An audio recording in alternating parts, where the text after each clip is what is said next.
B. Collins. Peter B. Collins News and Comment.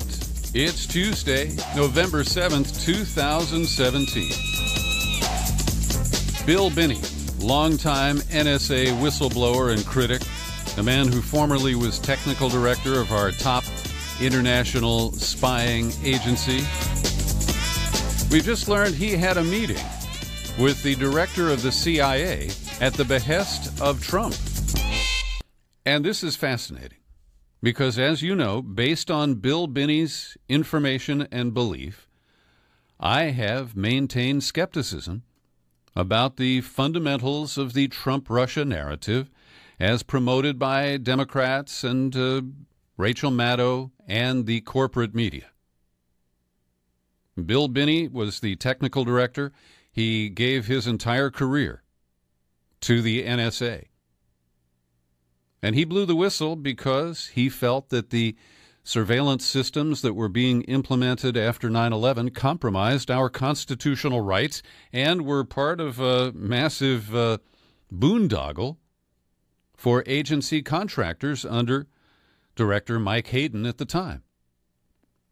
I've been talking to Bill Binney for almost 10 years now, and I've never found anything he had to say to be inaccurate or off base. And first, I want to talk about the meeting, and then I'm going to talk about the incredibly biased media coverage that has launched this story today. So, we are learning, The Intercept was the first place I saw the story, that Mike Pompeo, the CIA director, held a meeting at Langley with Bill Binney on October 24th. They met reportedly for about an hour.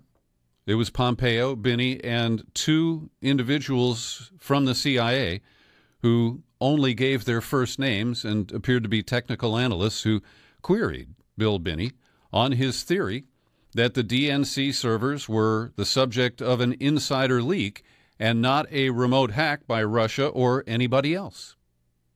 And I know this is controversial, and it is the minority view in a country that has adopted a consensus behind what I see as unproven conspiracy theories.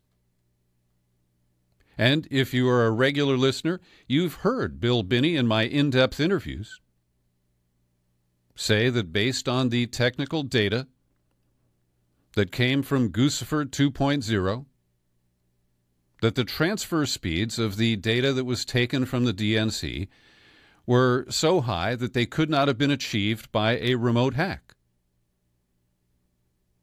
Now, I don't consider this to be the Holy Grail, the eureka moment that proves everything. I just think that it's damn powerful information that deserves an honest and unbiased investigation. Now, I am no fan of Donald Trump. I think Mike Pompeo, his pick for CIA director, is a Koch brothers toady with some really dangerous views.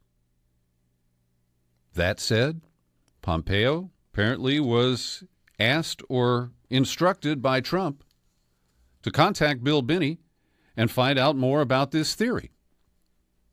And it may have come from the efforts of Republican California Congressman Dana Rohrabacher, who is the only one we know from our government who has met with Julian Assange. At any rate, Binney said that Pompeo asked whether he'd be willing to meet with NSA and FBI officials to further discuss his analysis. And he told The Intercept, I was willing to meet Pompeo simply because it was clear to me the intelligence community wasn't being honest here. I am quite willing to help people who need the truth to find the truth and not simply have deceptive statements from the intelligence community. Now, this clearly puts Mike Pompeo in a hot seat. He runs the agency that has assessed, with vague weasel word reports, that Russia likely hacked the DNC, gave that information to WikiLeaks, and that it was part of this scheme, ginned up by Putin to meddle in our elections and tilt the outcome to Trump over Hillary Clinton. So the CIA had to issue a statement the director stands by and has always stood by, the January 2017 Intelligence Community Assessment. And any objective, critical thinker who has read that report that was issued this past January 6th can smell the bullshit just as you scroll through it. Now, it also raises questions about Seth Rich, but to be fair, Bill Binney, in my conversations with him, has never gone deep on what is labeled a conspiracy theory that Seth Rich may have been the leaker. And, of course, Seth Rich was killed on the streets of Washington, D.C. at 4 o'clock on a Sunday morning, and his wallet and other personal effects were not taken. And so this, I think, is a critical breakthrough. And it deserves full investigation from the intelligence committees on Capitol Hill, from Special Counsel Mueller, and from our corporate media. But let me now talk about the coverage, because I have never seen anything that is so tawdry and obviously biased just on the face of it. And I am shocked that James Risen, the celebrated former New York Times reporter, who almost went to jail as he defied Obama's efforts to use him to convict leakers. James Risen is the co-author of this piece with the biased headline, CIA Director Met Advocate of Disputed DNC Hack Theory at Trump's Request.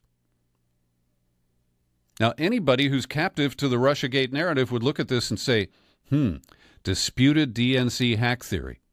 That tips you off immediately that this report believes that Bill Binney's theory is bullshit. And it is intended, by saying at Trump's request, to trigger the Pavlovian response from Trump haters that, well, this is just an effort to divert attention from the obvious that Russia hacked the DNC as part of the meddling in our elections last year. Now, listen to the loaded language here. It is highly unorthodox for the CIA director to reach out to someone like Binney, a 74-year-old ex-government employee who rose to prominence as an NSA whistleblower wrongfully persecuted by the government, for help with fact-finding related to the theft of the DNC emails. It is particularly stunning that Pompeo would meet with Binney at Trump's apparent urging in what could be seen as an effort to discredit the U.S. intelligence community's own assessment that an alleged Russian hack of the DNC servers, notice they say alleged, they can't prove it either, was part of an effort to help Trump win the presidency.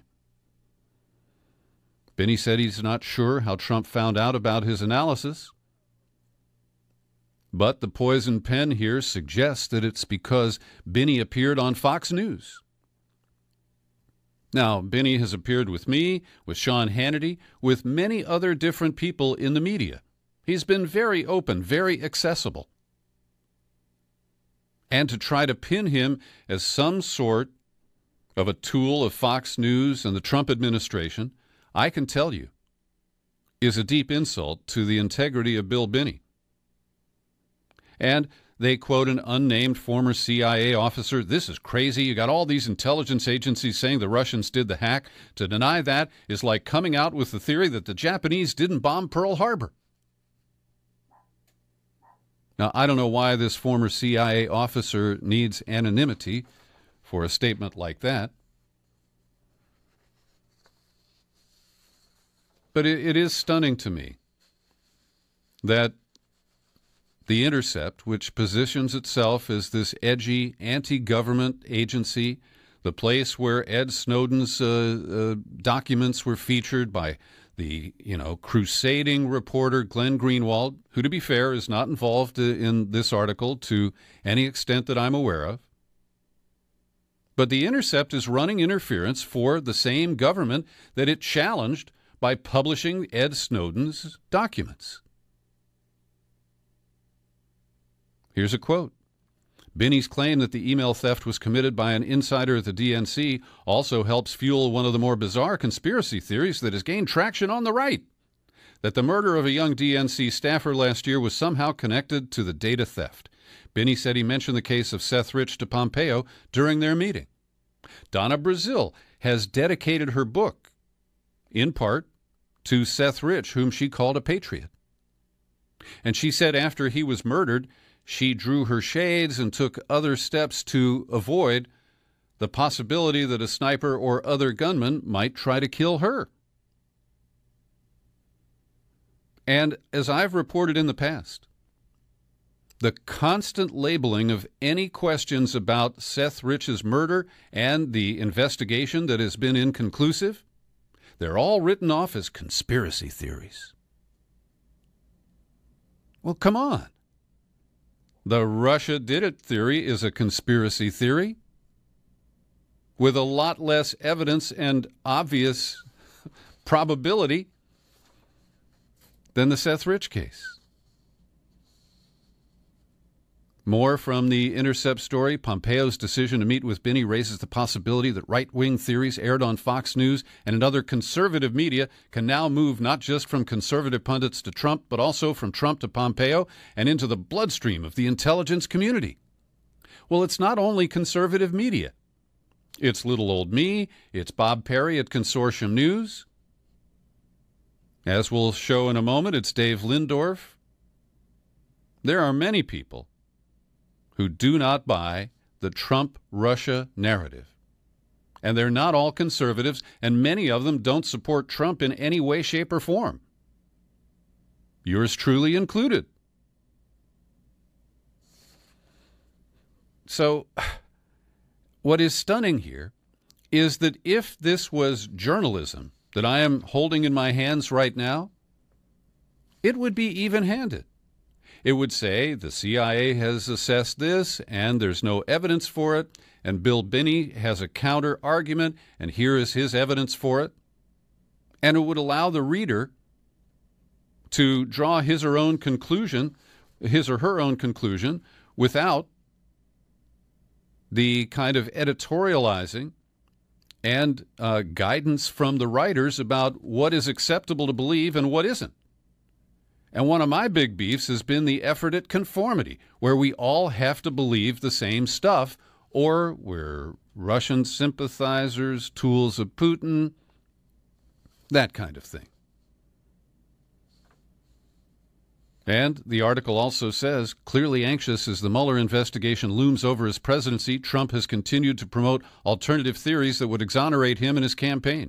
Binney's analysis falls squarely into that category. They are attempting to marginalize Bill Binney by smearing him with association with Trump. And they even, in a little biographical piece here, point out that Binney has acknowledged that he voted for Trump. Well, that's not what I would have done, but Bill Binney is a free American, and he's free to vote as any way he chooses.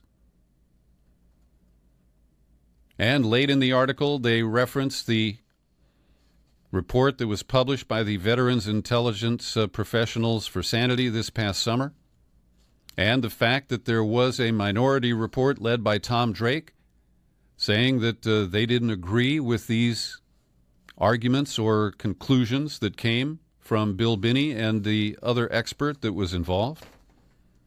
And we've aired that out before. The Nation magazine essentially held a little point-counterpoint panel with an independent kind of mediator. And I don't believe that this is the smoking gun that will settle everything.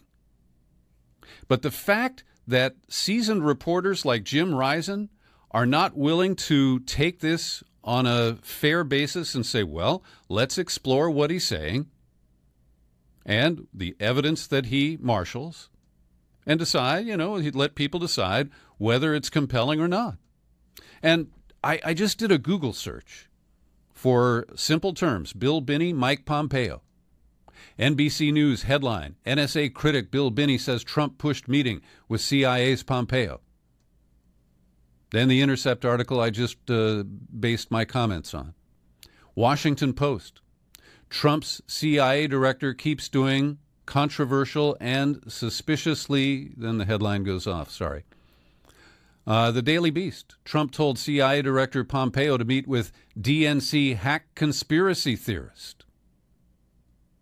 You know, when the term conspiracy theory is used, it is to denigrate whatever it's used to describe. Mother Jones Magazine, based here in San Francisco, oh, they're in deep with Russiagate. Their headline reads, CIA director met with conspiracy theorist who says DNC hacks. And then, I'm sorry, it goes off there. But you get the tone. And this is a very serious problem, that people are so invested in what has been reported based on innuendo, anonymous sources, and leaked evidence that we're not permitted to see, that everybody knows it's just a matter of time until Mueller gets the proof. And I referenced Dave Lindorf, writing at Salon. He explains that he published an article where he expressed his own disagreement with the Trump-Russia theory. It was at Counterpunch, one of the lefty news sites that has lost a lot of Google search traffic and has been put into the fake news hopper. So Lindorf wrote an article that was picked up by Counterpunch. It was related to the shoot-down of the Malaysian airliner, Malaysian Flight 18, over Ukraine in 2014. And that's an issue that deserves full exploration and investigation.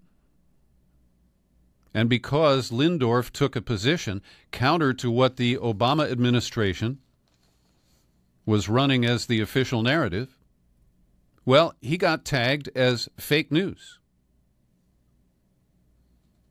And I've linked to his article, encourage you to read it, because he basically points out that this is an effort to control what we hear, what we read, and, directly affects what we can think. And he quotes Jim Narekas from Fairness and Accuracy in Reporting. Labeling news reports that you don't like as fake news is the laziest form of media criticism. It's like putting your fingers in your ears and going la, la, la, la, la, real loudly. And that's what I was thinking about yesterday when I was talking about all of the Clinton loyalists who can't hear anything that Donna Brazile has exposed about the favoritism the DNC showed to Clinton over Sanders. And yes, it was rigged. And in this piece, Bill Binney gets a mention even before we knew about this CIA director meeting. Lindorf writes, these days, another dubious story is that Russians hacked the server of the DNC. It may have happened that way, but in fact, the vast intelligence system the U.S. has constructed to monitor all domestic and foreign telecommunications has offered up no hard evidence of such a hack. National Security Agency whistleblower William Binney and retired CIA analyst Ray McGovern have suggested that some evidence indicates a DNC insider must have been involved. By the way, I haven't seen any coverage of the Binney-Pompeo meeting by the New York Times so far. We're learning now that Carter Page, who is, to say the least, a bizarre fellow, and he was a guy who glommed onto the Trump campaign, and he was trying to set up, along with George Papadopoulos, channels to the Russians. We don't have any evidence that he really succeeded or that anything of material conspiratorial collusion actually occurred. And there may be evidence for that, but we haven't seen it yet. What is most probable from the Carter Page 8-hour testimony before a congressional committee last week is that Jeff Sessions is once again under fire for lying, because he's made these broad denials that he had no knowledge of anybody on the campaign communicating with Russia. And Carter Page has changed his story in the House Intelligence Committee hearing last week. He said that he took a trip to Russia in July and that 3 staff members plus, he said Page said he had mentioned his upcoming trip to Sessions, who at the time was senior policy advisor to the Trump campaign. Page said he also told Sam Clovis, who just in embarrassment withdrew his name for an agricultural department post last week. And again, you know, people often mistake or intentionally misinterpret what I'm saying. And so at the risk of being repetitious, I just want to underscore that it's clear that members of the Trump campaign and the Trump administration have been trying to cover some stuff up. But it may not be directly related to the allegations that come from the intelligence community about Russian hacking, meddling, and collusion. A lot of people just can't separate those ideas, and so when they hear me skeptical of the narrative, they think somehow I'm a Trump supporter and, you know, I think that this is all okay. I'm trying to follow the evidence. And so far, the evidence that Bill Binney's put forth is much more convincing to me than all the hoo-ha we've seen from the CIA, the Democrats, and the corporate media.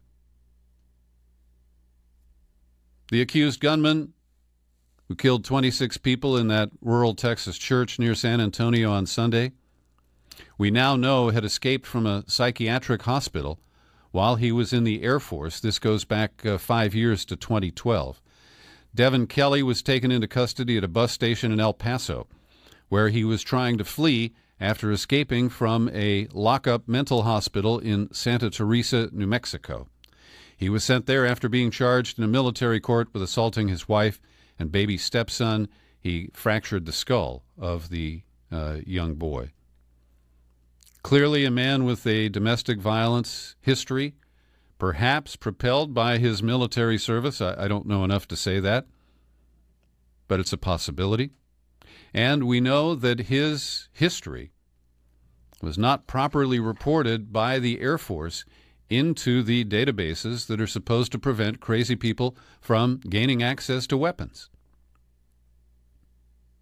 One of the other beefs of law enforcement is that they can't open Kelly's cell phone, and they will try to use this as another excuse to violate our Fourth Amendment rights and demand that all phones be accessible to the government at all times. The Donald is in Seoul, South Korea, and he put aside his threats to rain fire and fury on North Korea. He hasn't insulted Kim Jong-un as a little rocket man, at least not so far. And he's offering comforting words to the people of South Korea. It was only a month ago that he tweeted that direct talks with the North were a waste of time. But today he said it would be in Pyongyang's interest to come to the table and make a deal. I think we're making a lot of progress, showing great strength. I think they understand we have unparalleled strength. Ultimately, he said, it will all work out. But that's not any more believable than any of the stuff that he said at the United Nations or in his Twitter blasts. Trump faced protesters in South Korea with signs saying, "Don't come, Trump. You talk about war whenever you open your mouth. Go away, Trump. No Trump, no war." And it remains to be seen at the next couple of stops whether China and Russia will enter the fray to put pressure on North Korea. Every day I pause for a moment to thank people like you who support my work here at the Peter B. Collins Podcast with your subscriptions. Longtime supporters like Julie Dupree, Tracy Williams, DGL Engraving, and Jim McHugh. They're all regular subscribers, and I'd love for you to join them. Come on over to peterbcollins.com, find the menu button, click on it, then choose Become a Subscriber. When you hit the sign-up page, you've got options, and I hope you will choose one that fits your budget. Yesterday, we reported on all of the turmoil in Saudi Arabia as the young Crown Prince Mohammed bin Salman consolidates power, pushes his opponents or adversaries out of the way. And They also, as we reported yesterday, claimed that a rocket that was fired from Yemen toward Saudi Arabia was an Iranian rocket. Now, Iran disputes that, but Riyadh, the Saudis, are pushing harder on what may be true or may be a false flag, but they have installed a complete blockade of the fractured country of Yemen, with millions of people on the verge of starvation, a cholera outbreak that is the worst in the world, and a critical need for food and medical supplies. The Saudis said they will close the borders to stem the flow of arms from Iran. And we don't have any public evidence that Iran has been shipping any significant arms to Yemen. So the people who are caught in the crossfire there are, once again, those who will suffer the most. Now we face what's next. The Islamic State has largely disappeared from Iraq and from Syria. They're underground. They're not. They have not been vanquished. But now the West and the allies who ran proxy militias in both Iraq and Syria have to figure out what to do next. You've got all these armed fighters, and what are they going to do? Are we going to pay them to put down their weapons? Are we going to round them up? There are a lot of unknowns, and one group is the Popular Mobilization Forces in Iraq, formed in 2014 out of about 40 primarily Shia militia groups. The PMF played a pivotal role in the fight against the Islamic State. But what do they do now? And if they're Shia, are they completely aligned with Iran? Now, I don't consider Iran to be this boogeyman in the region, but that is the line from Washington, from Jerusalem, and from Riyadh. And with the forced resignation, forced by Saudi Arabia, of the Prime Minister of Lebanon, there's a lot going on. And it's not clear that the U.S. has any idea of what to do next. We reported last week that Rexon Tillerson has shifted his message, saying that Assad must go. 6 months ago, he said Assad could stay. And how do we maneuver that? Who do we install in Damascus? It's just really amazing how this has come this far. And all we have is Mad Dog Mattis, the Secretary of Defense, saying, well, I think it's time to get this into the diplomatic mode. Oh, yeah. So there's been a lot of coverage the last few days, and I've been studying it and catching up with it. And the podcast is going to run a little longer today because I want to cover what are called the Paradise Papers. This is a new cache of documents that expose the work of the Appleby law firm that's headquartered in Bermuda and has offices in every offshore tax haven known to Americans and to international billionaires and other wealthy people. And what we learn is that rock stars, corporate titans, those who've inherited great wealth, both Democrat donors and Republican donors, all of them show up in the paperwork. And they all use a Byzantine system of offshore companies to hide the source or the amount of their wealth, to keep it from being taxed by U.S. or other governments. And what we see here is a really seamy underbelly of the international economy. And we see that Americans lead the way, but rich people all over the world game their local system to avoid paying taxes and to hide the wealth and the businesses that they control. Appleby has 31,000 American clients. It includes Democrats like George Soros and Penny Pritzker, Republicans like Sheldon Adelson, Carl Icahn, many others, just about anybody who has the B word in front of them, the billionaire word. They're using offshore tax havens in one form or another. The richest 1% of the world's population now owns more than half of global wealth. The top 10% owns 90%. So they are using their wealth to gain more wealth, to avoid paying taxes, and to shift that load to you and me. And it's working, and they all claim that it's completely legal. And I'm afraid that most of it is.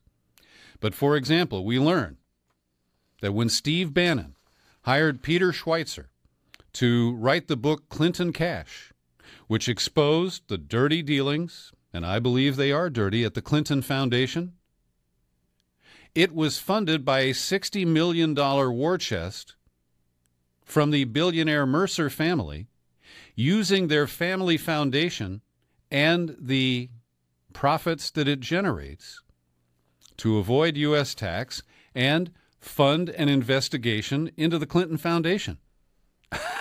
I mean, that runs the gamut from irony to hypocrisy. And at The Guardian today, they expose a bunch of Republicans. Warren Stevens, he used his offshore money to hide his ownership of a payday loan company that came under the investigation of the Consumer Financial Protection Bureau. Then he used some of his offshore money to agitate for the elimination of the Consumer Financial Protection Bureau. The Koch brothers, no surprise. Sheldon Adelson, the Zionist casino owner from Las Vegas, he uses offshore companies to register his fleet of private jets to avoid more expensive and higher tax consequences here in the United States. A guy named Jeff Palmer, who famously says he hasn't paid federal taxes for the last 30 years. Another casino magnate, Steve Wynn, and the list goes on and on. But the most prominent is Wilbur Ross, who is the Commerce Secretary in the Trump administration. And while he claimed to have sold off holdings in 80 different entities before he was confirmed, it's reported and documented through this release that he is still an investor in Navigator Holdings. Navigator Holdings is a shipping lease company. They own ships and tankers, and one of their big customers is the Russian gas and petrochemical producer Sabur. And to try to link it to Putin, they note that his son-in-law, Kirill Shamalov, once owned more than 20% of the company, although they believe it's now a much smaller stake. I think Wilbur Ross has some explaining to do. And so do the people at Apple Computer, because Apple used the Appleby law firm. They probably met at Applebee's restaurant, one of those diners that I have managed to never grace. At any rate, Apple is the world's biggest tax evader. They have $236 billion currently held in technically offshore accounts, but we believe most of them are actually banked at the Bank of New York in New York. Pfizer, the pharmaceutical company, is number 2 at $178 billion. Microsoft, number 3, $146. General Electric, $82 billion. Google has $78 billion offshore. IBM and Merck, that's a pharmaceutical company, they have about $66 billion offshore. And I've linked to an interesting story in today's New York Times that exposes how Apple Computer ran into static using Irish tax laws to avoid paying tax in the United States, and then they quietly used the Appleby law firm to guide them in moving their untaxed offshore profits to the island of Jersey. And it's a fascinating look at how the big boys stiff the rest of us with the tax bill for the United States. We pay for their infrastructure. We pay for the education of their workforce. We pay for the military that either hires them to make products or, clears the way for them in countries around the world. And so it's a fascinating look. Meanwhile, in Washington, the Republicans are talking about reforming our tax system, and there isn't even a word that I've heard that there will be any crackdown on companies that use offshore trusts and corporations to hide their ownership and to reduce or eliminate their tax obligation. But, they're going to stick it to the rest of us. Based on the current plan coming out of the House committee, about 3/4 of filers earning more than $1 million would see a tax cut. Only 25% of people who earn that much would see a tax increase. But over time, most of the people in the so-called middle class, which is $50,000 to $150,000 by some people's yardsticks, will certainly pay more if this plan goes through. And it's not certain, because there's a lot of flack flying. There are many very powerful interests that don't support elements of the Republican plan. And given their lousy track record at trying to repeal Obamacare, it's highly likely that this whole plan may fail. Harvey Weinstein is still under the gun. In Vanity Fair, Ronan Farrow published the second of what I think will be 3 articles. And this time, he's exposing how Harvey Weinstein used a web of private detectives, lawyers, and even undercover former Mossad agents in efforts to stop the New York Times and the New Yorker from publishing their investigations. Those efforts were successful until October of this year. And what is really troubling is that one of the private investigation firms that Weinstein used is called Black Cube, and it is populated by former Mossad members. One agent of Black Cube tried to draw Rose McGowan into a compromising, or at least a data collection moment. They also posed, they used a female who posed as someone who might have been harassed by Harvey Weinstein to try to get journalists to share information on other cases that they were covering. But the most astounding revelation here is that David Boies, the super lawyer who fought the 2000 election on behalf of Al Gore all the way to the Supreme Court and lost, the guy who was the co-counsel for the successful effort to challenge Proposition 8, which blocked marriage equality here in California, David Boies. He is the lawyer for Weinstein who signed the contract with Black Cube. And he did so at the same time that he was representing the New York Times on other matters. And the gray lady is pissed. Quote, "We learned today that the law firm of Boies, Schiller, and Flexner secretly worked to stop our reporting on Harvey Weinstein. At the same time, the firm's lawyers were representing us in other matters. We consider this intolerable conduct, a grave betrayal of trust, and a breach of the basic professional standards that all lawyers are required to observe. It is inexcusable, and we will be pursuing appropriate remedies." And finally today, Mickey Mouse is pissed at the LA Times. The Disney company, angry at a couple of articles in the Times relating to their hardball tactics with the city of Anaheim, which is the scene of Disneyland and the other Disney, Disney California? I've never been to that one. Anyway, it's legitimate reporting by the Times, and Bob Iger, who runs the Disney company and is alleged to have some political ambitions, well, he has retaliated against the LA Times.